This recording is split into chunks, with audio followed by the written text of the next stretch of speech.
Ready?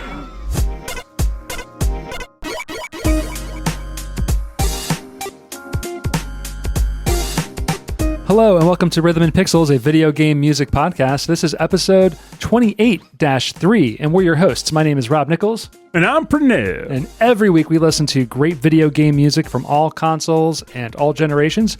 We pick a topic, or we find a topic, and we pick music that fits that topic. We listen to the music, and we chat about it, and we chat about everything else. Oh, the gravy. And that's the show, everybody. Pretty much. Yeah, man. But honestly, I like that aspect of the show. It makes me feel good.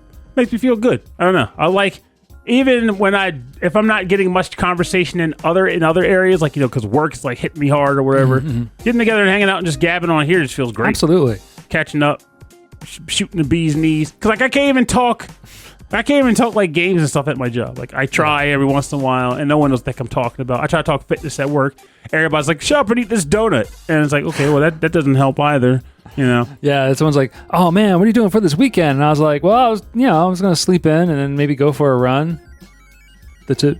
You run? Yeah, I only run when something's chasing me. Oh. That's the usual follow-up to that. That's the follow-up. I run to the local bar. I don't know. Or the bathroom. So this week, we should say that if you are a member of our Patreon, patreon.com/rhythmandpixels, you get access to a monthly live stream where we record the show live in front of a live studio audience. Well, there could be one or two zombies in there, but honestly, I feel like that would be quite a selling point. Based on the timing of things and the time zones of where people are located, they might become zombies later on. Sorry, Michael Bridgewater.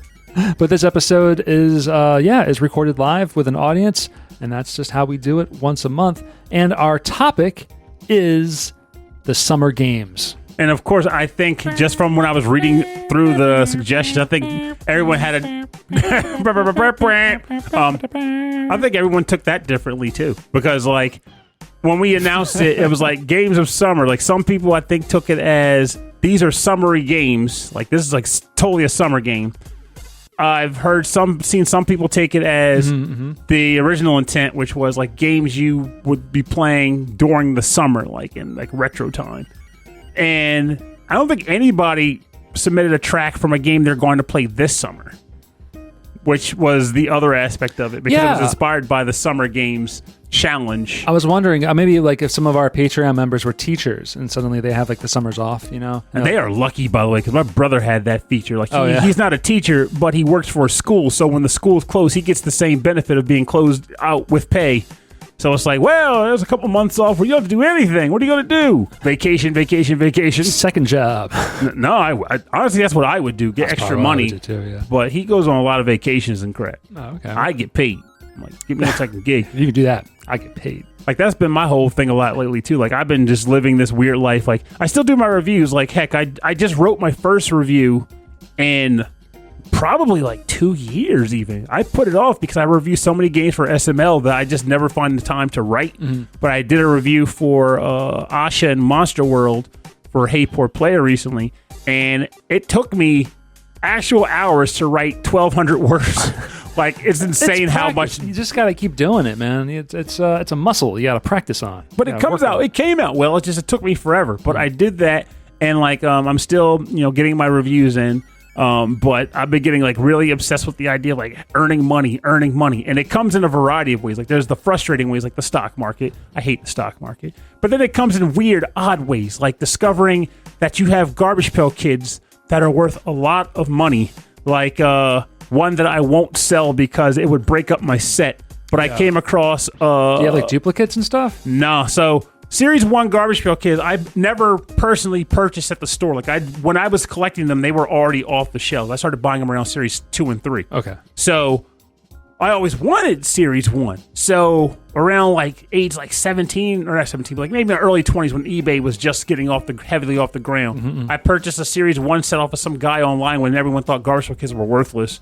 And unfortunately, one of them or two of them had like holes punched in the corner, but the guy didn't tell me. Why would you punch a hole in your stupid cards? I don't understand. But anyway, the point is, so I have a set of Series 1 cards, but they're not pristine. So the set wouldn't be able to get flipped for tons of money. However, some of the more popular cards, like there's like a Vampire Garbage Pail Kid and the trademark one where the guy's blowing his head open with a button. Yeah. They're like the big wigs. And recently, one of the vampire ones, which was like pristine graded from like a grading system, it sold for like over $10,000. And I'm looking at my copy. I'm like, wow, well, mine's not a 10, but it sure is at least like a 7. This might be flippable. I should consider selling it. But even still, like, for some dumb reason, I love my Garbage Pail Kids so much that I'm like, I can't say bye to this. Yeah, because it's the only one I've got. So there's got to be something, like, you're probably looking at parts of your collections and being like, what could you do away with? Because you're just going to drive yourself crazy looking at things that you own that are like, oh, it's worth so much, but I can't part with it. But I did find one thing that came out of nowhere. So 2015 was the 30th anniversary of Garbage Pail Kid cards, and they put out a 30th anniversary set. Now, at the time, I purchased 2 boxes of Hobby because my brain was thinking I would need at least 2 boxes to complete a base set of cards. Mm-hmm. I opened one of the boxes, tore the packs open, was like, oh yeah, this is great, but then never got around to opening the second and literally forgot I had it. Fast forward to the present. There was a Michael Jordan documentary on Netflix. Yeah, it's called The Last Dance. Okay, I didn't even know what it was called. I just knew it existed. How is Michael Jordan getting connected to Garbage Pail Kids? I'm getting to that. Oh my god! One of the cards in the 30th anniversary set is a Garbage Pail Kid of Michael Jordan dunking a basketball with his tongue. What? His name is Mad Michael, and then the other one's called Jumpin' Jordan. But apparently, that card is now sought after because of Michael Jordan being brought back up on the spotlight. Like, oh, wow, that was a Garbage Pail Kid for Michael Jordan. I gotta have it. So the individual card was selling for like $100. The base card, which is not the hard to get one either. It was just, here's $100 for a card. Now, going back to what I have an unopened second box, which I went and found by accident when I went to look to see if I had any doubles of the Michael Jordan card. And that box of cards sells for like $1,000. What? So it's like, do I open it and complete my set of 30th anniversary cards, or do I just say, screw it, get the $1,000? It's hard to say. And then I have other like Garbage Pail Kids that might fit a similar mold. Like if I go out and flip it, like because it's got a gold border, it might be worth like a couple $100. That whole hobby is so weird now. Yeah. Garbage Pail Kids are big money somehow. Because you're just collecting them because you like them. Exactly. Yeah. So you're like, how many can I just want to keep up with the hobby and just have them and enjoy them. And you're probably at the height of your collecting of them was before they were worth a lot of cash. Right? Exactly. Like I remember driving. It was like somewhere in Bear. Yeah, collector's box. Yeah, collector's box. Yeah. And that was to get a pack of all you new were like, series hey, too. Rob, can we just like drive out of our way for a while? Somewhere specific though, where I can fit some cards. I am playing Persona again since the last time we recorded this show. Good. Which is good. I'm playing Persona. Do you 5. have your hour account? My what? Your hour count. My hour count. Yeah. How many hours I've played? Yes. Can you just ask me how many hours have I played? No, I got to get all nerd techie. Like 67, 68. Oh, I'm actually surprised. But then again, I guess the end game does ramp up. Yeah. And also, you might not grind like me. Yeah, I'm assuming I'm about halfway. Okay. Which, I mean, but you're saying that I'm close to being halfway. No. Which is discouraging. No, you're not. You're over halfway. My problem is I grinded for stuff. Okay. And I also played on hard, so... Yeah, that would take a lot longer. Battles were hard. Like, I told you, like, the level that I thought you were on, it took me all night to do it. Oh, that was the casino. That was the one you did. The one after that. The one after that. Yeah, I mean, I might have to spend some time. That's the thing. Like, I don't know if other people are this way, but I really like to spend time with a game rather than being like, I only have a half an hour. I only have a half an hour. Well, that's good because Persona likes to spend time with you. Yeah. It does. It's a long game. It's a long one. Yeah, it does take some time. I am still enjoying it. I'm still playing it. So Mebri says, Michael Bridgewater says he's close to finishing Persona 4. I question that. Are you really close to finishing Persona 4? I say that because depending on where you are, there's an event where if you don't do it exactly the way you're supposed to, the game stops. Oh, well. So he might be close to finishing. He might be closer to finishing than he thinks. Oh, wow. But it depends. That's not discouraging at all. But well, it's not bad. It's just that's just how they designed the game. Like, you'll know the part when you get to it. Just have 2 save files. That's all. You'll know. You'll get there. You'll get there. And if you always have a question, write into rhythmandpixels@hotmail.com. We'll help you. Yeah. Pernell _ Persona help. Persona helpline. Yeah, at personahelpline.com. Oh my god. Okay, he's good. He's doing the relevant things right. I'm glad to hear that. I mean, it's been enough time. People know. I remember the last Persona game I played was Persona 3. And I don't recall if that one had like a proper end game condition versus just playing through it or not. But I don't think if it did, I never found it because like I finished these games and I'm like, that was a fantastic experience, and I put it away and I'm done. A new game plus, I don't know. I mean, come on. I never ever do new game plus. Well, the way I play games, it's just I've already spent like so much. I might have spent the same amount of time you did playing the game, like in-game hours, right? Mm-hmm. But over the course of much longer. So I feel like, if it took me 2 years to complete this game, I'm not going to spend another 2 years to finish it. To fight one bonus boss at the back half of the game. Even though it's not overall same amount, it might be the same amount of in-game hours. I don't want to go back and do that again. There's so many other games to experience. 100% for that too. Like I have games on this stupid Switch here I will never play. I just have them because I feel good having them. Yeah, because you like buying like massive storage containers and putting a ton of games into it. That's right. Something about just the Switch though. Like this is going to be the last system I do that for. You're the digital hoarder. I am, but this is the last system I'm doing it for. What do you mean? I'm done. Like you're done hoarding games?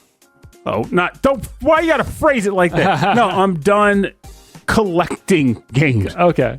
So the Switch will be the last system I do that sort of thing for. Like, if I get review codes, that's one thing. But as far as me going out and be like, oh, I just want to have a decent sized library for this console, I see. I think I'm done with that because gaming collecting, quote unquote, has changed so much. It has changed during my process of collecting too. Like, you don't even own your physicals anymore.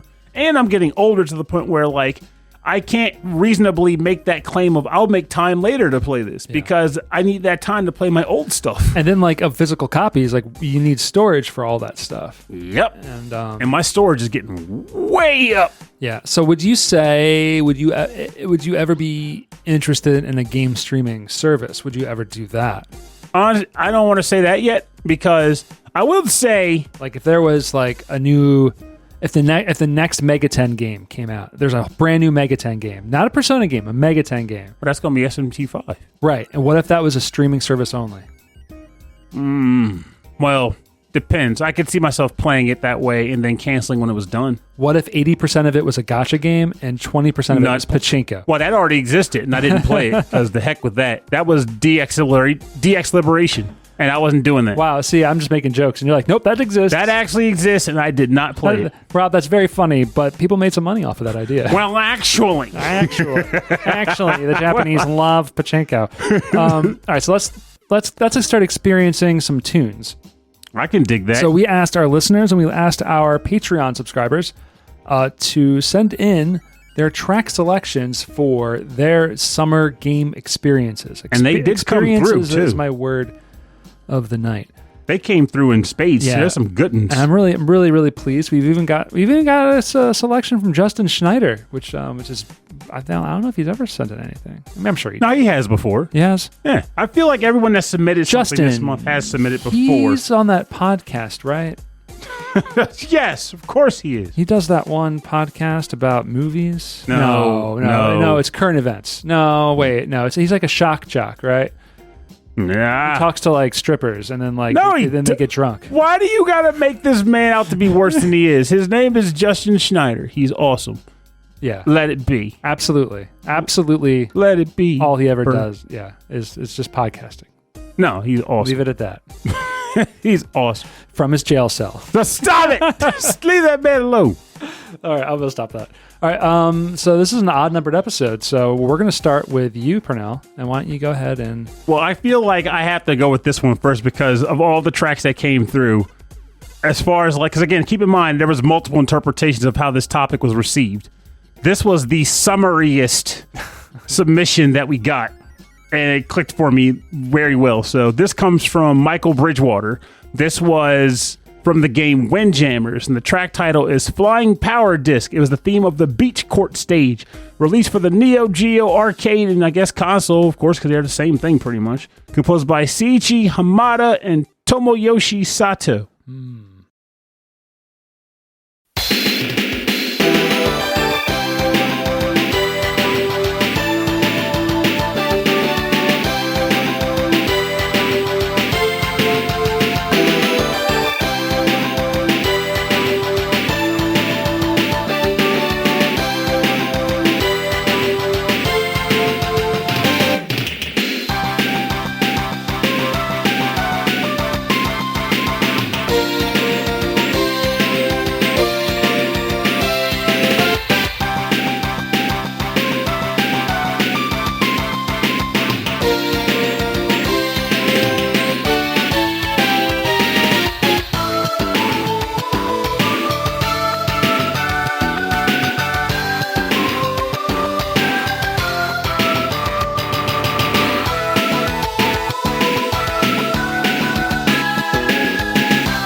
Welcome back. You are listening to Flying Power Disc, the Beach Court theme from the game Windjammers on the Neo Geo, composed by Seiichi Hamada and Tomoyoshi Sato, composed by those two, and submitted by Michael Bridgewater. So, yeah, this track is 100% summertime jams, and I can honestly say this hits before even reading his testimonial. Like, this hits so many levels because aside from what he's going to say, it also is a beachy game. And a lot of people, when they would get together during like summer breaks and stuff, they would hang out in arcades and play this game in versus mode. Like, this was like a big hangout game. I kind of want to like I'm going to the beach this weekend. I kind of want to like bring a bunch of frisbees and just like start like taking people down. Oh man! So you have your whole like your whole character arc where it's like Sonic Bug Strike, and you just like throw the frisbee, and you get upset when it doesn't like stream across the sand and then rise up, like it just lands and stops. What's up with my frisbee? I used my best throw. I have tremendous control over my discs. Unfortunately, that control involves it landing and stopping. I have great disc control. So Chrissy's gonna open the suitcase and she's gonna be like, all I see in here is green spandex and sunglasses.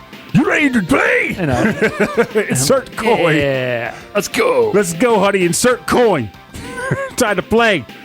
But before we get too far off topic on this, let's get down to business. That business being the man Me Breeze testimonial.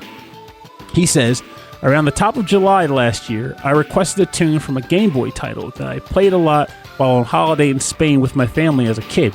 That game being Jurassic Park 2, The Chaos Continues. This time, however, I'm going to offer a summer holiday video game memories pick of a different kind. Here's a tune from one of my favorite arcade games. It's everyone's favorite Frisbee 'em Up. That's a new genre. I'm sticking with it. Windjammers, a masterpiece by Data East for SNK's formidable red juggernaut, the Neo Geo MVS. This tune, which can be heard while you're playing on the game's beach court, combines some sweet FM synth pyrotechnics with big, crunchy sampled drums, making for a decidedly sun-drenched jazz rock burner that was worth the 100 pesetas of my hard-pegged pocket money and in of itself. Here's to a great summer. And can I just say, nobody describes music like this man describes music. Yeah, that was, my God, that was sweet. He makes a meal of it. It's a crunchy little tart with just a hint of butter. This is a very summery track. It's just so bright, and you're right. It is kind of jazz rock, right? Yeah, he nailed it. My favorite part is that bridge. And I'm already picturing it too, because my recent experience with this game is like I would yearly go to like Neo Geo meetups, which I hope they resume once this, now that we're coming slowly out of COVID in the States. If that happens, is it good Neo Geo what? We would do yearly Neo Geo meetups. I would drive into like rural PA and we would all hang out, and he had a ton of NVS. Is that John? No, he knows that same circle, friend circle. Though. Yeah, I guess everyone who owns Neo Geo, everyone who collects Neo Geo, all know each other. Right? Essentially, yeah. There's you a whole own an arcade, or it's because they're all in the same forum. Yeah, okay. They'll hang out in the same forum. But like, and I got brought in because friends that know people there were like, "Well, my friend Purnell would love to hang out." So yeah, invite him up, and that became a regular. Even though I don't even join the forums, I'm on their live streams just like, "Hey guys, I don't join this thing," but like anyway, like he had like a ton of NBS cabinets and the actual consoles and some loose boards just sitting out all in his basement. We would all just collaborate together, and we would have Windjammer tournaments. And I learned how to play, and then subsequently got good at Windjammers during those tournaments. That's an interesting game. So Windjammers is one-on-one versus game, but it's not a fighting game, and it's not a real sport. It's like a fake frisbee sport. It's essentially frisbee Pong. meets Pong. Yeah, it's frisbee and Pong, but like you have like super moves, and you can like dash for the frisbee, and there's goals on either side, but there can also be additional little goals for minor points and for extra points. It's a clever concept, but it's so out there. Like, who came up with this idea and was like, this is the game? And actually, you just reminded me too. Windjammers 2, where the heck is that? They announced that like 2 years ago. I was going to say, wasn't there going to be like a sequel? They announced it, yeah, like 2 years ago. They announced Windjammers was coming to current gen consoles. Well, current at the time being Switch and like PS4 and all that. Right. And then they announced Windjammers 2 was in development. It can't be that hard to develop a sequel to Windjammers. The game isn't that meaty. Man, where is it? I don't know. I mean, maybe there's more to it than we realize. Maybe it's just taking a lot more time. There's a world tour mode now, and there's like a platformer. Yeah, no. It's a Metroidvania. It's a free-to-play for now. You can equip new frisbees by defeating players from all around the world. It's all about maximizing their profits with Windjammer style. Commercial spandex, baby. I'm sold. Speaking of commercials and maximizing profits, we're going to get into our next track. Okay? Are you saying that the next track is sponsored by General Mills? The next track is sponsored by Spanky. The game is Spanky's Quest. Oh, okay. For the Super Nintendo. I didn't know he had that kind of money. You better believe it. I guess the quest proved successful. I mean, like, think of all the people who've had video games named after them. You got John Elway, right? You got John Madden. You got John Brooks. You got John Larroquette. John Spacey. Right. John Hancock. Anyway, this is Spanky's. I couldn't think of any more. This is Spanky's Quest for the Super Nintendo. This is picked by Hammock. The track is called Ruins, and it's composed. I don't have the specific composer for the track, but I have some names and some pseudonyms. So we have Kyohei Sada, and then 3 other entities known as Inata, Ootera, and Toyo. I love that Nick Walker goes, John Pokemon, which then got me thinking John Ketchum. John Ketchum. Gotta catch him, John. Yes, he did.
This is the Ruins from Spanky's Quest for the Super Nintendo, composed by Kyohei Sada, and then Inata, Ootera, and Toyo. I gotta tell you, this got me thinking, though it might get me in trouble with some people, I can bet you, because, I don't know, we'll see. So, oh my god. Well, it's not like that. So, I think I hear tracks like this, usually tracks that Hammock submits, I will admit, and I'm like, like absolute grooves, like, but danceable grooves, not just like this sounds good. But I mean, like, I can actually find a melody and dance to this. Track. This is very danceable. Yeah. Which then gets me thinking about the idea of like, having a bar or a dance off to all these different tracks. But I do remember that I think it was Legacy Music Hour that did that video where it was like the Soul Train, but it was with video game music. Yeah, they hired a bunch of dancers. They had like a calling thing out for dancers to come do a TV show, and so they all came not realizing they were only going to play video game music. So the thing is, like, but so funny. But the thing that I think is going to get me in trouble, quote unquote, is the fact that as awesome as that was, there were definitely tracks that I remember hearing on that I was like, this is a good track. Yeah, but I can't dance to this. Like, it was like, it's not a dancey track so much as it's just a good track. You know what I mean? Yeah. Like I want to say, that's what the one that stood out to me was they picked Meridian Dance from Secret of Mana, which is a fantastic track.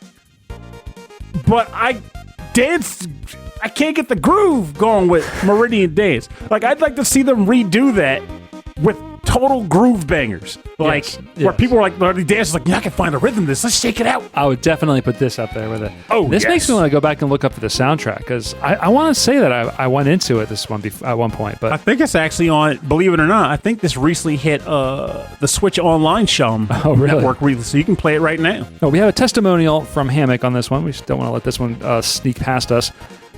Hammock says, if there's one game I'm looking forward to playing this summer, it's Spanky's Quest on the Super Nintendo, which was just released for the Nintendo Switch Online. So you're right. I'm a big fan of the funky fun soundtrack, and now I get the opportunity to play with Spanky's balls for the first time. I don't know how much ball spanking I can handle. It seems a little intimidating, let's be honest, but at least I can jam out while I'm spanking, and that's all I could ever ask for. Now, that is a quality testimony. I don't know this game. I'm assuming it's like a pinball thing where you're spanking the ball. No. I've never really played it either. I just know it's a platformer of sorts. Okay. Where I think he actually does like attack people with like a ball that he juggles or something. I wonder if he didn't think that I would read that on the show. He was wrong. Of course I'm pretty sure he knew you'd read it, and that was why he wrote it exactly in that manner. He wanted to mess with you. Yeah. And that's why when you read it, I was like, I want to see if he does it with a straight face, because that's the only way you can properly do it. I have not looked ahead. I am just reading these flat out. All right, let's move on to our next track, Pernell. What have you got on your picks? Let's see. So, my next track is actually going to come from the last Rican, the guy who won't stop challenging me to things, but I'll give him this. He picked a good track, so I got to give him the credit where it's due. All right. This comes from the game Sonic Mania, and the track title is called The Flying Battery Zone Act 1. And honestly, I didn't realize this, but it's composed by T. Lopes. Or T, yeah, I guess it is pronounced Loops, actually. Is it Loops? I heard people call it T. Loops, even though it's spelt like Lopes, but T. Loops. I feel like we've had that conversation before where we're like, I'm not sure if that's right. He'll correct us, hopefully, if it's wrong. That would mean he's listening to the show. It's like, no, actually, my name is pronounced T. Lopez, or T. Lopes. T. Lopes. Like, thanks. Also, I hope you like the show, sir. Thanks, T. Mr. T. We'll just call him Mr. T.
Welcome back. You're listening to Flying Battery Zone Act 1 from the game Sonic Mania, composed by T. Lopez. I'm going with what everyone said in the chat because I don't want to get shot. Submitted by listener Fred the Last Rican. So this track, so Sonic Mania, for those who don't know, is like a sort of celebration of classic 2D Sonic. So they use new stages, but also some classic stages. Flying Battery Zone originally appeared in Sonic and Knuckles, and it was originally composed by, who was it? Do you remember who you said? Naofumi Hataya. Okay. Yeah. And with Sonic Mania, T. Lopez did pretty much the entire OST. And he did some new tracks, but he also did his own personal touch to some classic tracks for stages that reappeared in this game. So I've always been a complete sucker for Flying Battery Zone. Like, it actually fits into my summer methodology too, because this was one of the first games I excitedly played when Sega Channel came out, because I couldn't afford Sonic and Knuckles, but I could sure as heck play it on Sega Channel. Yeah. So it was nice to see it make a return in this game as well. And of course, seeing it on the track selection list, like, kind of done, gotta pick it. But let's talk about what the last Rican has to say about it. He says, so this was the first game I beat last year during my summer game challenge. This arranged version of Flying Battery Zone Act 1 by T. Lopes is just the best. Plus, with the announcement of Sonic Colors coming to the Switch, one can hope for a Sonic game as good as this one. Or maybe, as Purnell always says, a Sonic Generations 2. Who knows? Regardless, enjoy the summer, my peoples, and let the Summer Game Challenge begin! And then he does maniacal laughter. I'm not doing that, but you can just picture that he's laughing maniacally right now. And it says, then, Purnell, do maniacal laughter. You must do it. But honestly, Sonic. And this is one game I did download. I was excited about because I have a lot of nostalgia for Sonic games. But when I went back, I couldn't stick with it. Sonic Maybe is I should weird. spend more time with it. I'd say try that and see how it hits you, but I can say I relate to what you're saying because, and that's partly why I think Sonic Generations worked so well for me, because people would always wax nostalgic about how much they love Sonic 2D games. And then when the 3D games were coming out, they were like, nah, these games are terrible. Go back to the 2D games, which of course ultimately led to getting Sonic Mania. But I feel like Sonic Mania ultimately ended up adding what I wanted from a Sonic game, like an actual sense of the speed that Sonic is capable of producing. The platforming challenges can still be done right if they do it right in those games. It's not just hold boost or whatever. I like the music and the stylings that comes from those games. Yeah, the music is... Yeah, all the original music and all the remixes in Sonic Mania are so good. Yeah. But once I got used to playing the 3D games and then going back to the 2D games, I realized that I was always comparing Sonic 2D to Mario 2D. And for some reason, I just don't get the same sense of accomplishment exploring 2D Sonic levels as I would from a 2D Mario level. Okay, I kind of get that. I think I understand where you're coming from, because where I stopped playing was a stage where there's a lot of loops, and the game, it was almost like a maze. You had to kind of find your way out to the other side, and I just kept getting lost. And I'm thinking I guess this is kind of exploration, but I'm not getting that same kind of thrill of discovery that I would say from a Mario game. Yeah, because you figure with a Mario game, say for example, this is going to sound this might sound like blasphemy for a lot of folks. Let's say in Sonic, you might find an electric shield. As I'm trying to remember if they brought all shields back in me. I think they did, but you can find the bubble shield, the electric shield, or the fire shield. The shields in Sonic 3 were one of the best. Oh, that was one of the best additions they made, yeah. But they're mainly for fun. They can help you get around and stuff, but they never really felt like by having the shield, I can do this thing that I couldn't do to get me to this spot. With a Mario game, you'd be like, okay, for this zone, if I had the raccoon leaf, I can fly over this wall, which gets me to this warp zone area that takes me to a whole other environment. Or I found this secret Yoshi egg that gives me the blue Yoshi. Yeah, it was more it was a full experience for now. Oh, yeah. But with that said, though, that's not to say I didn't like Sonic, because I played the living daylights out of Sonic. I was one of those guys who called in the freaking hotline because they couldn't get the barrel to drop on the Carnival Night Zone. And I'm not ashamed to admit it, because a lot of people had that problem. But, I was around. I played a lot of Sonic. I still play Sonic. But I just genuinely feel like over time, I ended up realizing that I just prefer the 3D, which is probably why Mania... While it was fun, it didn't hit me say Generations did, because Generations blended the two, and it was a nice blend. I'm wondering, if I don't like the 3D ones, do I just not like any of them anymore? And that might be the case. Maybe I've just moved on from Sonic, and that makes me feel sad. I'd say play Generations before you make that claim. Play Gens. Play Generations before you make that claim, because I think that one and Colors were the best 3D Sonics they did. All right, we're holding. But don't play Forces, because woof. Yeah, well, I don't know. Okay, so if I'm going to go to one, it'll be Generations. Do Generations, then Colors. So I'll stop playing Persona. No, you did. All right, I'm going to jump around my document here. We're going to pick our next track. It came from Stephen Miller. The desert. What? I said it came from Beneath the Desert. It came from Stephen Miller. Oh, I got a comment on this because I feel weird. Like Nick Walker says, I have dumb nostalgia for Unleashed on the Wii, which proves how powerful nostalgia is. I'll be blunt. When Unleashed worked, Sonic Unleashed, for those who don't know, was the Sonic game where Sonic became a werewolf. Which is really silly. Such a silly concept. You had to like use like a Wiimote to like waggle around. Oh no waggle. At least not from what I played. But he had like rubber elastic arms. He could punch stuff and backdrop enemies and stuff. When the game worked, it was fun. I actually played and completed Sonic Unleashed and had a lot of fun with it. It was just the main issue that game had for me, and since Nick Walker was the one that brought it up, I'm curious what he thinks of it. I felt the Werehog levels, while fun, were just too long. Like, I remember doing one where the clock hit like 30 minutes, which should not happen in a Sonic game, ever. And also, it had Rooftop Run, which is probably one of the best Sonic levels ever created by anybody. Oh, I think we've talked about that on. You maybe played some music on the show before. Yeah, I brought Rooftop Run to the show. That's right. I played the living daylights out of that stage. Well, anyway, this next track is not Rooftop Run. It's from Stephen Miller. The track is called High Roll.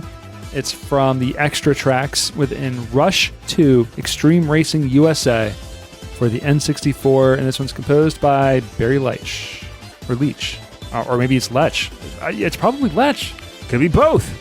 After what we've learned today? On today's episode, names we mispronounce. That's right. As a team. As a team. We just also are doing it together.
Yeah, hands up in the club. We're listening to High Roll from Rush 2 Extreme Racing USA for the N64, composed by Barry Leitch. Racing USA, yeah. Wrong game. I don't know this one. Was this for like the San Francisco Rush universe? So what I remember, and Stephen Miller can correct me on this, San Francisco Rush was the one I played to death on the N64, and that was meant to be like running through San Francisco, crashing through buildings and whatever. Yeah, I played that in the arcade a ton. Rush, it's like this one dropped the San Francisco, and it was just like Rush 2049. It was meant to be like a futuristic version of just. I don't even think it was a specific city. It was like multiple cities. Yeah, but that was also an arcade game that I played a ton of. Rush 2049. So is this one based on Rush 2049?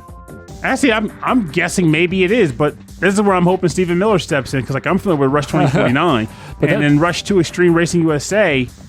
I almost want to say that was like, keep in mind, this is for folks like us who haven't researched it. A part of me wants to say that this was actually like the home version of that or something, but I do also remember there being a Rush 2049 home release. So now, I'm not super sure. Here we go. Thank you. He came in. Rush 2049 was the third game. So that's what it was. Okay, that makes sense now. Because I remember when 2049 came out, it was so unusual. I was like, why did we go from racing in San Francisco to racing in like space? Why not is the real question. Michael Bridgewater, that information about the Amiga, please email it to me. I would love to hear it. You don't have to post the whole thing in the chat, but I'm really curious about that. So we know that Barry Leitch was keen in the Amiga demo scene, or maybe just in that world of composing music on the Amiga for other games. And so there's some crossover in the file formats and how the music was composed on the Amiga and how the music was composed and then, or at least ported onto the N64. So I find that really fascinating. Thank you very, very much. But no, the Rush games, the San Francisco Rush, and there was like San Francisco Rush the Rock. Remember that one? I don't remember that one. Yeah, maybe that was it was like an add-on to the game where you can because remember the movie The Rock with Sean Connery? Yes.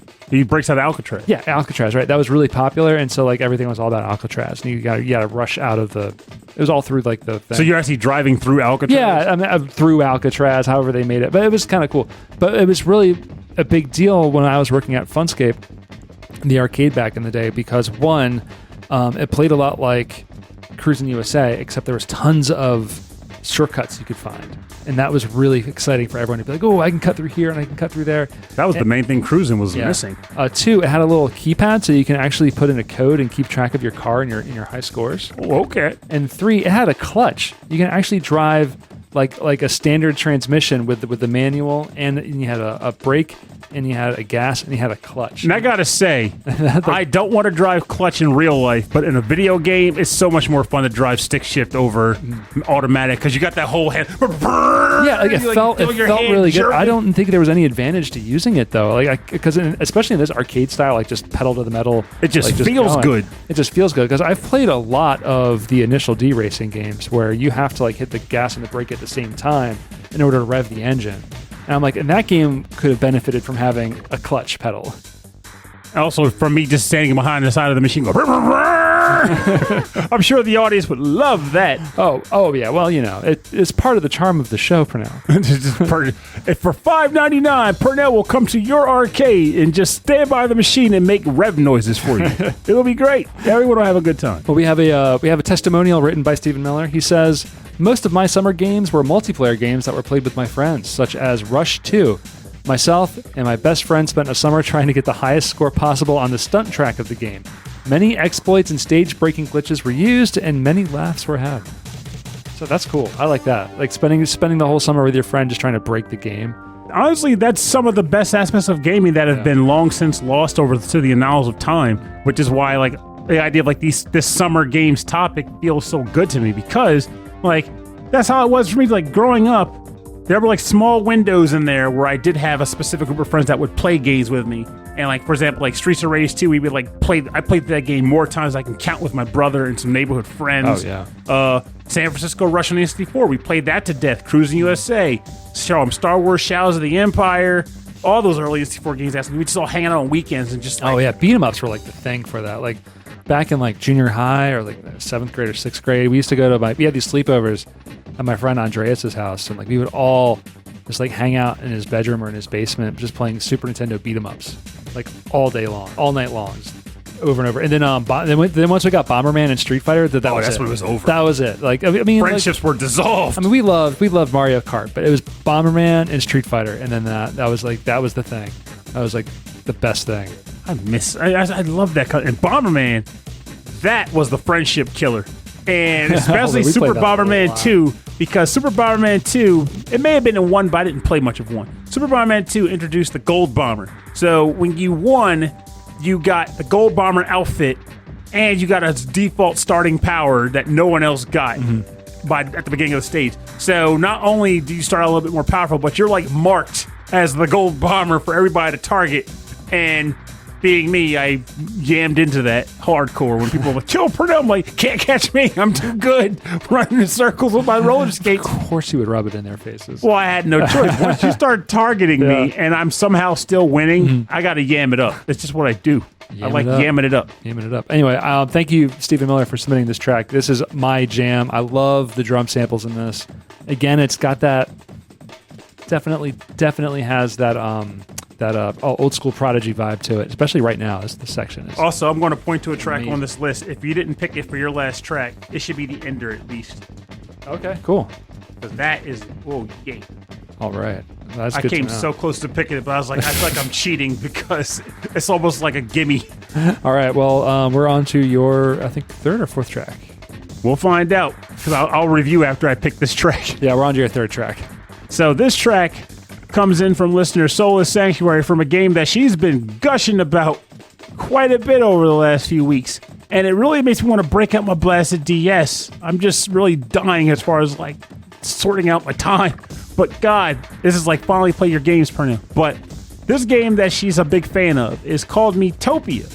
It's got recently released on the Nintendo Switch. And the track title that she submitted from that game is the Boss Battle theme. And it is composed by Toshiyuki Sudo, Shinji Ushiroda, Yumi Takahashi, and Megumi Inoue.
Welcome back.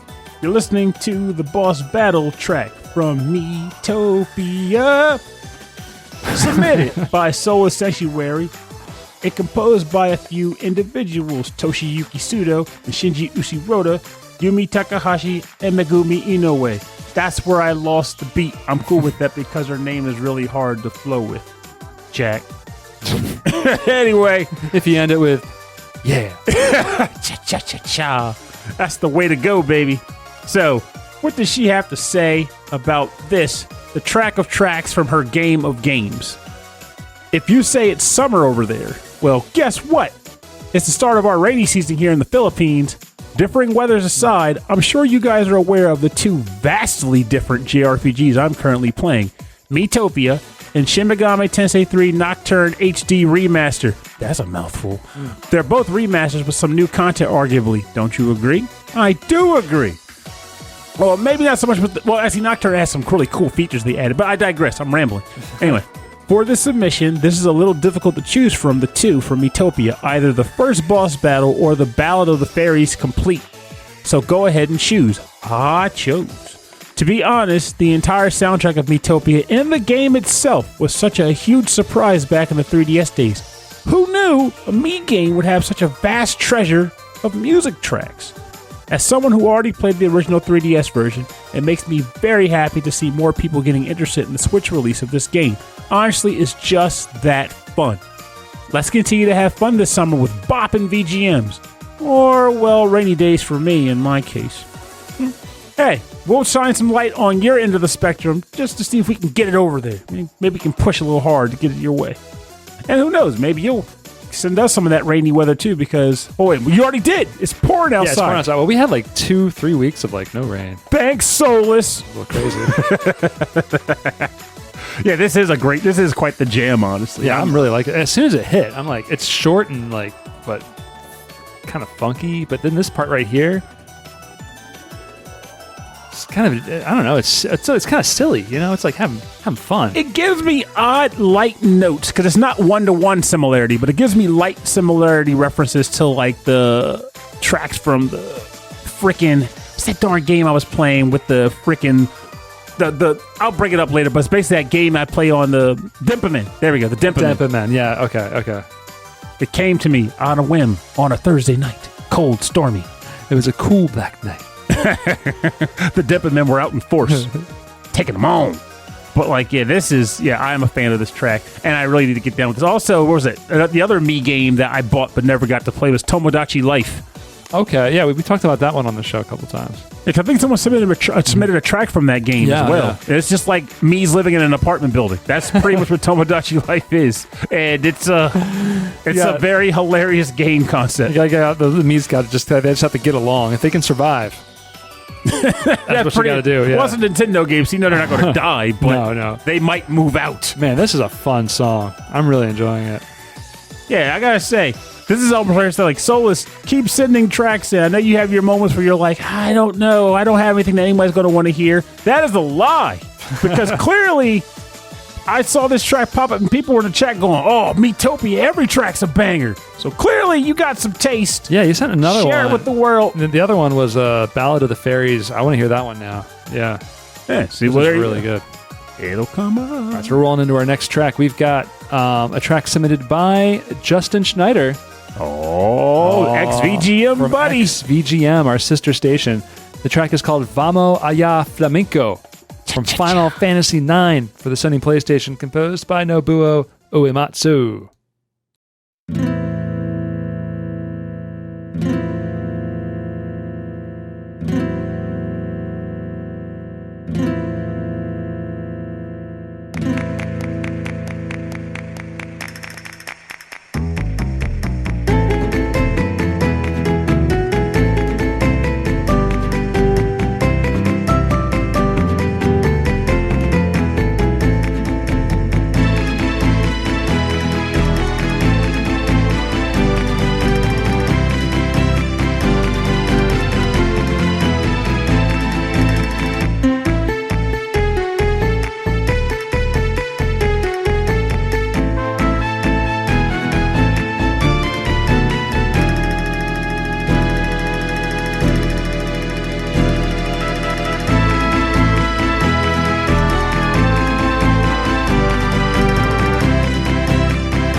You're listening to Vamo Alla Flamenco from Final Fantasy IX. on the Sony PlayStation, composed by Nobuo Uematsu. Ooh. I keep meaning to go this back is- and play this this is great. game again, too. I This have is it on the fun. Vita and everything. Like, Final Fantasy IX is my baby. So this is the one that hasn't gotten like an HD remake or anything like that, No, I just got like a general re-release digitally for people to play. but on a handheld. No, well, what it was like you could buy it like as a PS1 release. That's the version I've got, at least. Like they were releasing like PS1 versions again, but I'm positive that it got a release on the Switch at least of a more like smoothed out version of the game without all the blockiness that the original had. But that's all it got. It didn't get like an actual like full on remake. Just like, hey, we smoothed it out. But 9 for me. Oh, Stephen Miller is saying there was an HD remaster and he owns it on the Switch. Yeah, that's what I was just saying. It's Oh, on the okay. Switch. Cool. That's what I was saying. The one I have is the PS1 version, and then the one on the Switch, they smooth it out. Like it's like they like when a lot of people say, for example, Final Fantasy VII got the new one where Yeah. they pretty much like redid the A freaking game. remake. In fact, They in fact, the game is called Remake. Yeah, they remade it. Like this one is like they smoothed it out. So I guess that's a remaster in that regard. Yeah, like how Final Fantasy X was HD remastered. Yeah, that's what I'm referring to. Like Okay. it got that version of it, but the one I'm playing is the Vita release, which was just the PS1 game slapped digitally to Yeah. be able to be repurchased and downloaded. This is one I've never really gotten into. Like I don't know almost anything about it. It's so. worth it. Like this, I think it's gotten a lot more love over the years. Like I was reading an article recently where someone was like, that's what it was. Like a friend, our mutual friend, Kurt, posted it, and he was like, hey, take a look at this list of top 25 RPGs and tell me which ones you disagree with. And of all the Final Fantasies, 9 was the one that made their list. And I was very shocked, but also pleased to see it. 9 was the last one on the PS1 line, and Right, it kind of brought a lot of return to form back, quote unquote. The crystal themes, the elementals, the fanciful like different species of characters. They made a black mage like a main character type, so to speak. Oh, and that's the right. That princess was was like dressed like a white mage It's at like one Vivi point. or something. Yeah. Yeah. And it had a lot of heart. Even once you got past all of the like what some might call like theme pandering, you still had a title with a lot of heart, great character writing, and I liked how moves were learned. You basically would equip gear, and the weapons would allow you to learn new abilities. So you had to use weapons that sometimes weren't the best solely to get skills from them. And I'm a sucker for that, especially as a guy who doesn't sell his equipment. It was nice to just have like this like register of like, okay, I got these 10 weapons and I can learn something from all of them. I'll just work through them methodically until I get every move. Oh, I'm man. good for that. That's exciting to me. Maybe I should go back and play a classic Final Fantasy. After Persona 5. Well, yeah. I'm not going to get into multiple RPGs at the same time. Like that's just, I'm not going to do it. I feel like it's enough to play 2 different types of games at the same time.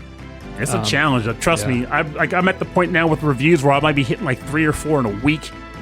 So you find yourself like, okay, time to talk about. You talked about this one endless runner. Now talk about this roguelike dungeon crawl. It's like,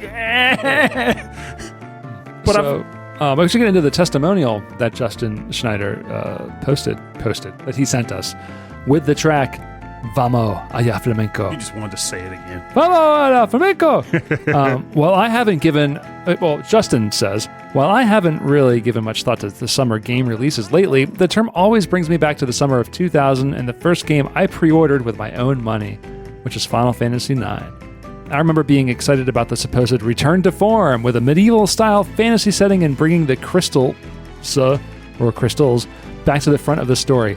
I absolutely lost my mind when we met a villain named Garland, a callback to Final Fantasy I on the NES. There's so many interesting tracks on the soundtrack, from the light and silly battle theme that only plays in certain areas or with certain enemies, to the dark Kujas theme, and even the show-stopping melodies of life.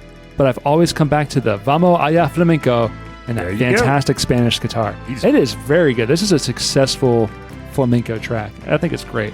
I have to I think it's concur very with cool. this wholeheartedly. Like and honestly, it plays like we all talk about how awesome Triple Triad is, which it deserves all of that love. It's probably to me like the best Final Fantasy minigame next to like up there next to snowboarding.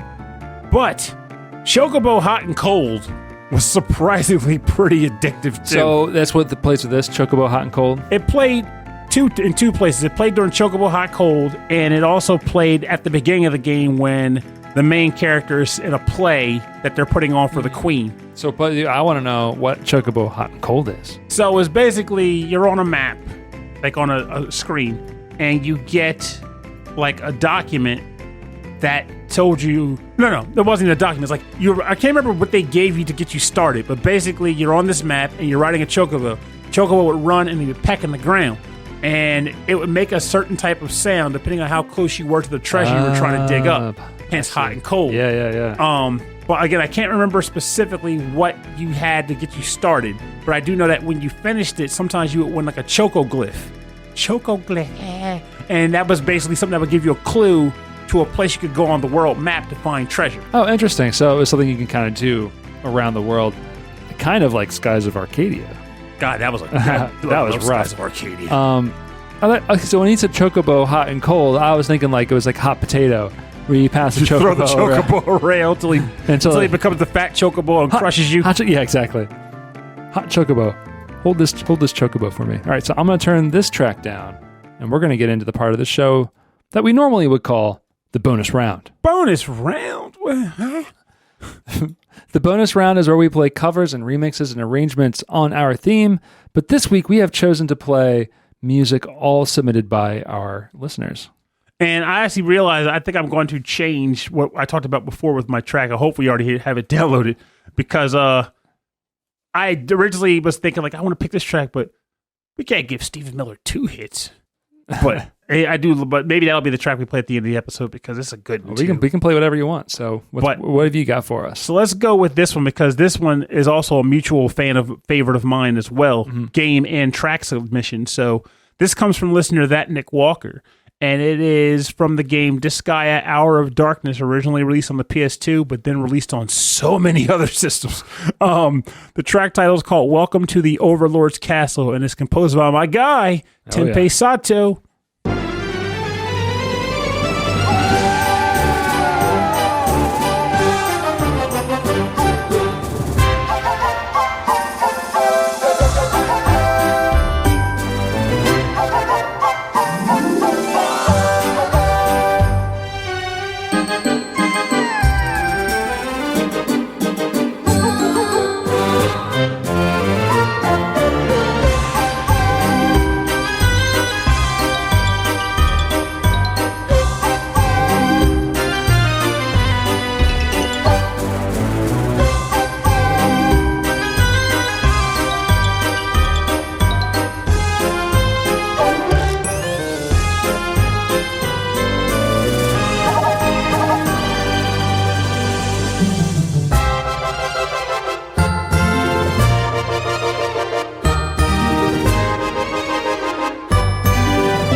Welcome back.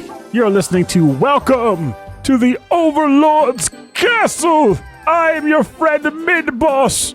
Actually, he would say, the Dark Adonis. Actually, this is from the game Disgaea Hour of Darkness. You are the Dark Adonis. There you go. Don't you forget it. You get a tattoo of that. The Dark Adonis. From the game Disgaea Hour of Darkness, composed by Tenpei Sato. Or just like a name tag. It's just, hello, my name is the Dark Adonis. Submitted by listener That Nick Walker, and Rob will probably never let that go now. He was like, yep, you're the Dark Adonis, Purnell, forever today. And I'll take it. So, That Nick Walker's testimonial before I get rambly about this game, because holy cow, this is such a perfect summer game submission. The Disgaea series means a lot to me.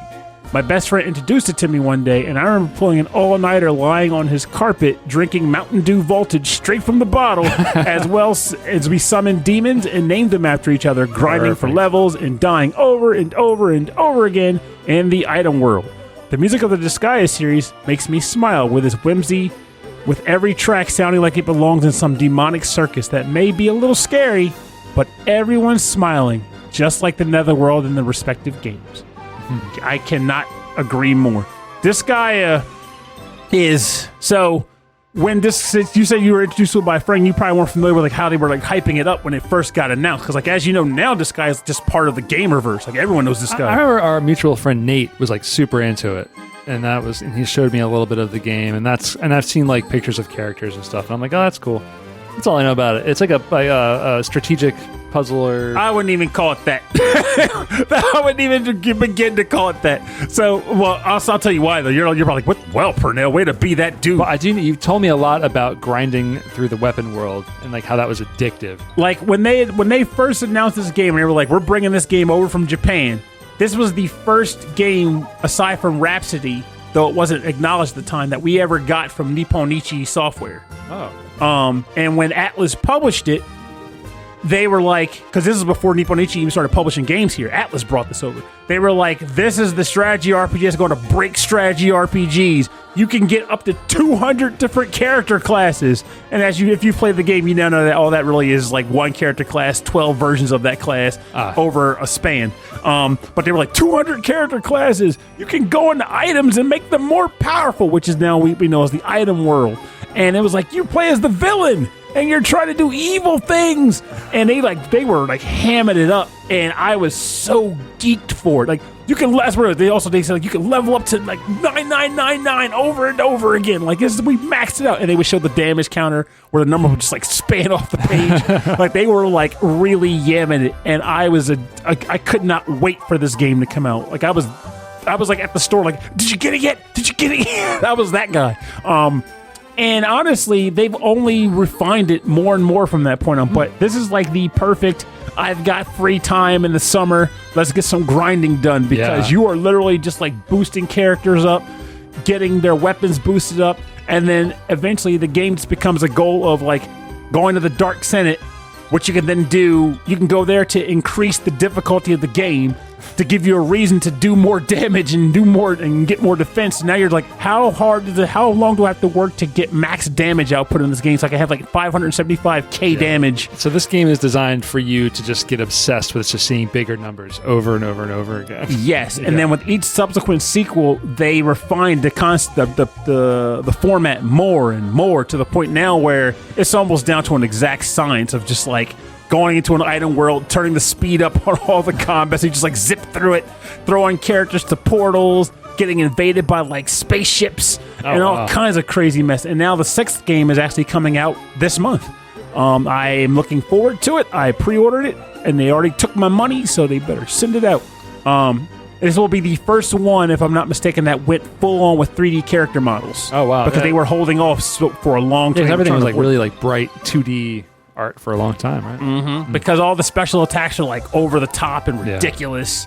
So I'm looking forward and also sort of scared to see how their full 3D transition is going to affect the game. We'll find out. But then they also decided, hey, we need to put virtual idols in the game for some reason. I don't know what that's about with Nipponichi lately. All their games getting virtual idol injections, but hey, if they can make it fun, I'll take it. All right. Do we have a testimonial for this one? I already read it. You already read it? Oh my gosh. I totally lost track. I made sure to read his testimonial before I went off the rails. Yeah, I do off the rails. Because he had a great testimonial. All right, so we're moving on to my next track. This one came from Skinny Matt, our listener Skinny Matt.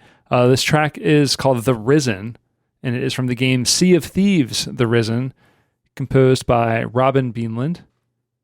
And let's get into this one.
And we're back. You're listening to The Risen from Sea of Thieves, composed by Robin Beanland. And Skinny Matt says, for some reason, Sea of Thieves has its hooks in me. Pun intended?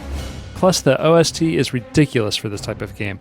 For example, when sailing, you may engage with a skeleton ship you see in the distance, or sometimes one may randomly pop up out of the water alongside of your ship, and then it's time to start firing those cannons.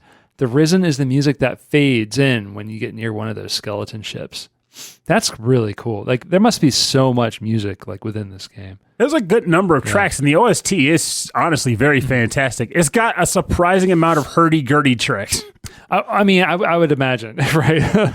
Like, you could actually have a guy like, I'm going to play the hurdy-gurdy on the ship, and everybody starts dancing and drinking grog to it. Yeah, I heard like multiple people can play like instruments at the same time to like build the music. Like, but Sea of Thieves, I can totally get why, because he's like, I'm not sure why I'm addicted. I can honestly see how you could. Like, I have friends who were trying to pull me into it because they were addicted to it. Like, they would just get together and they would go on runs. They do the whole thing with the map where they're charting a course and raid for treasures and stuff.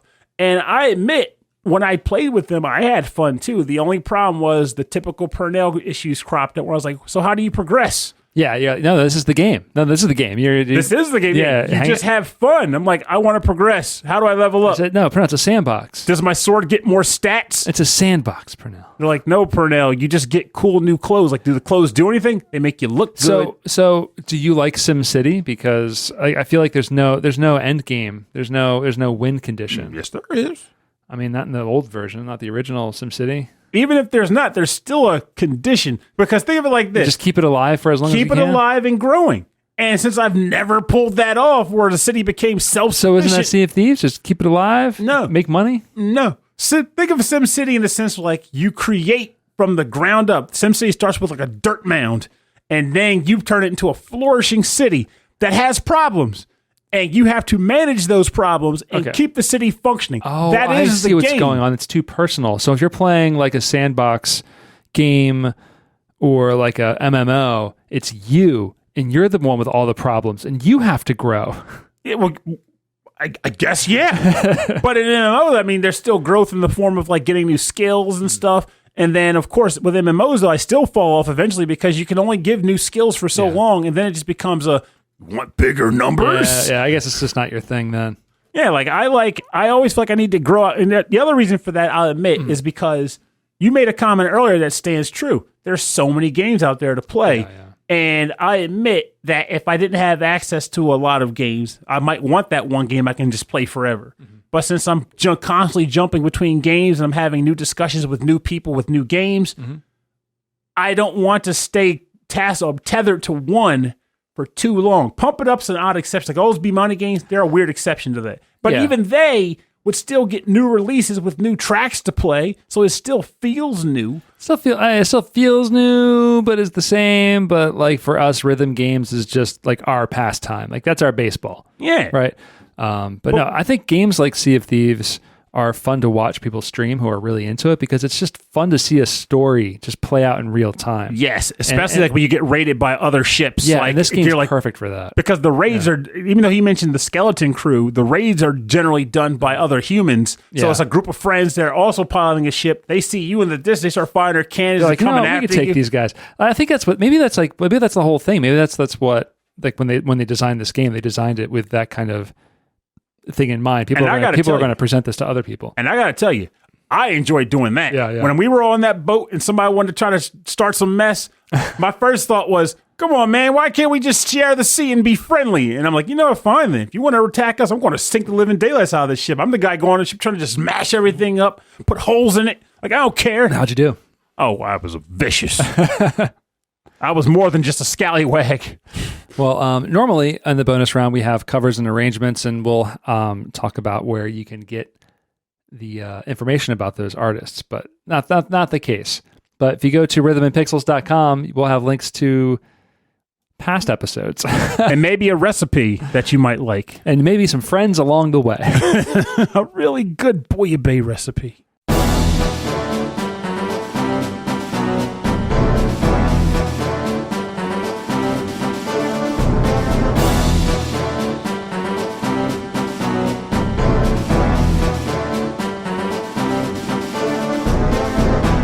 All Thanks for joining us on episode 28-3 of Rhythm and Pixels. This is your summer games, the games that you've been looking forward to playing. Or games that you loved playing all summer long. Hot jams! Oh, I like how we did that. I can't get that online. So what were you saying?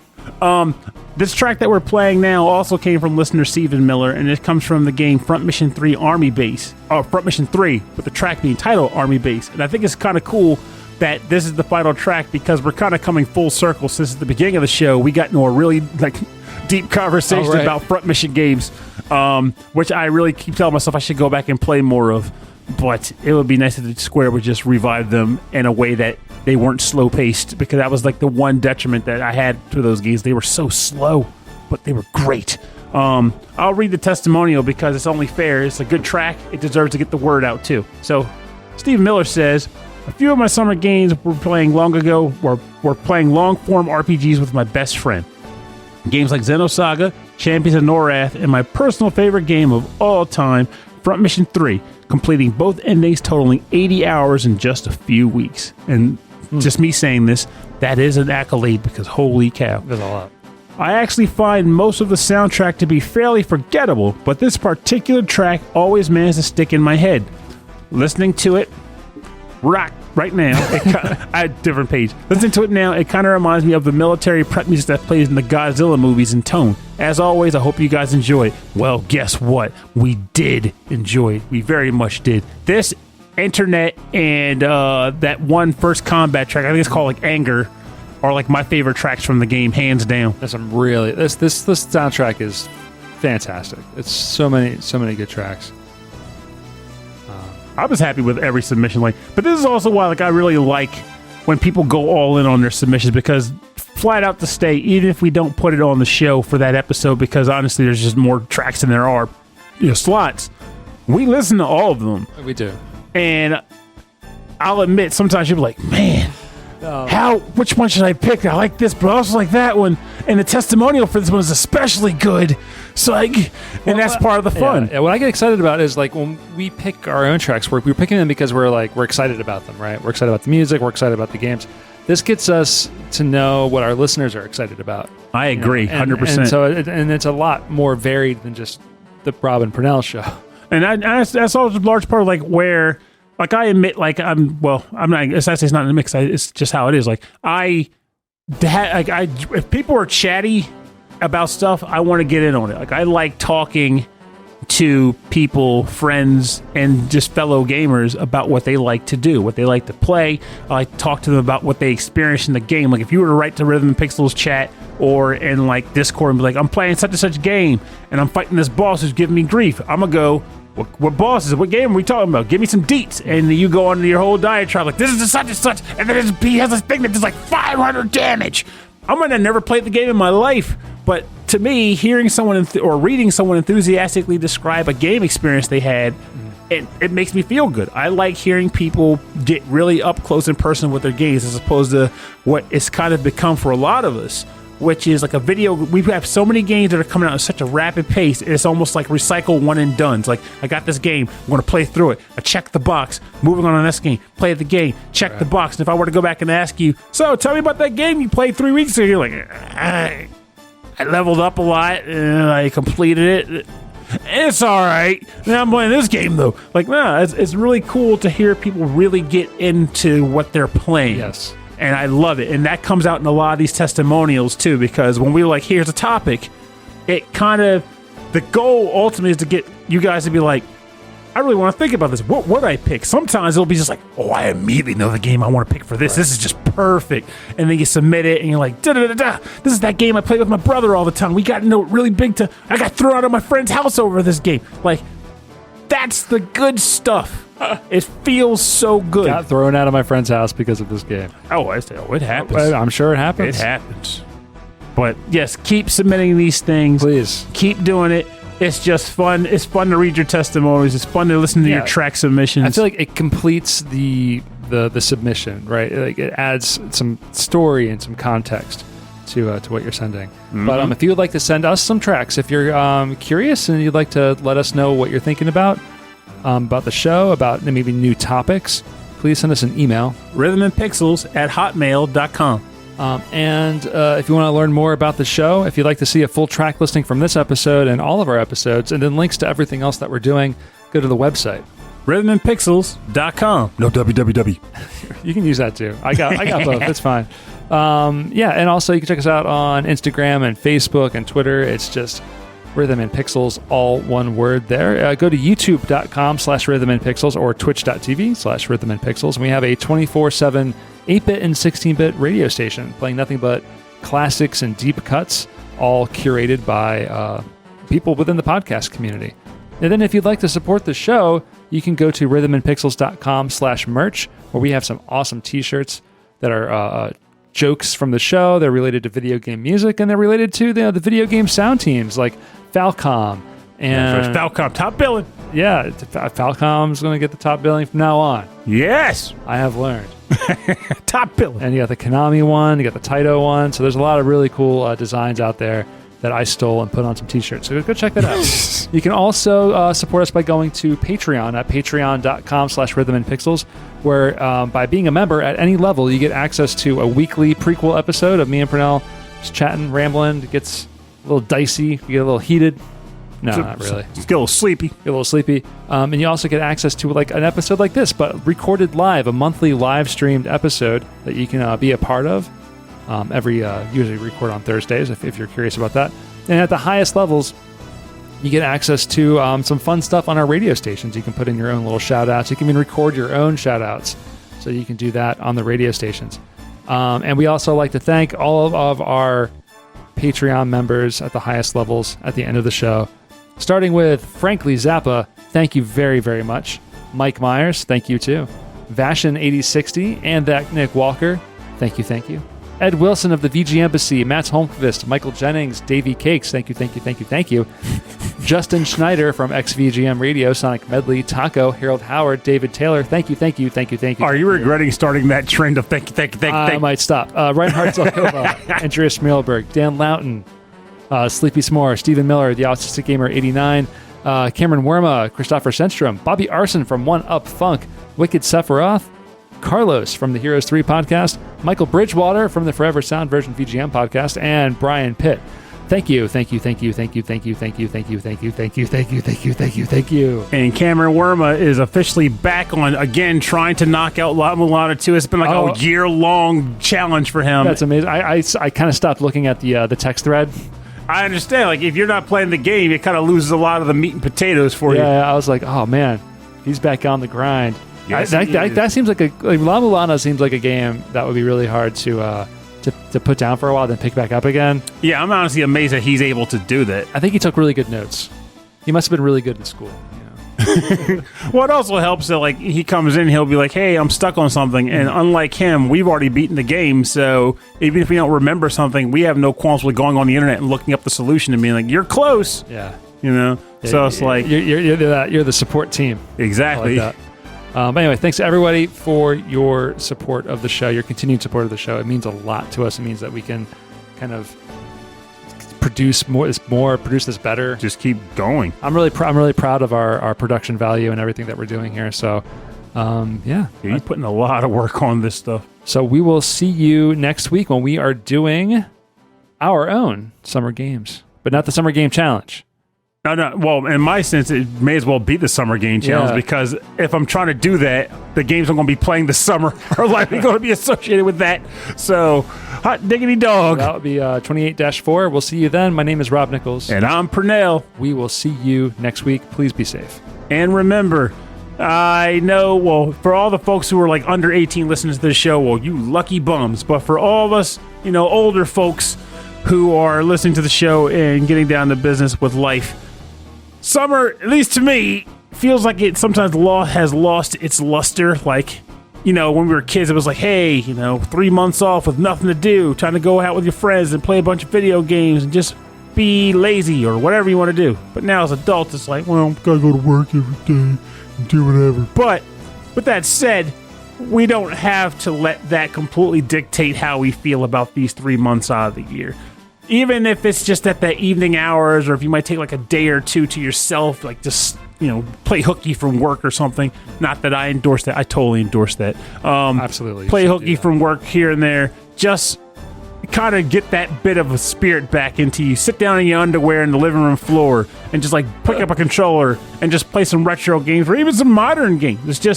It's amazing what intentionally giving yourself throwback vibes can do to you. You might think it's kind of hokey now to play games in your underwear on the living floor. I don't. But even if you do, give it a try anyway, just for the sake of saying, I got this bowl of Cheetos in the corner, but you got to clean your hands every time. You don't want to get down on your controller. I mean, that's just nasty.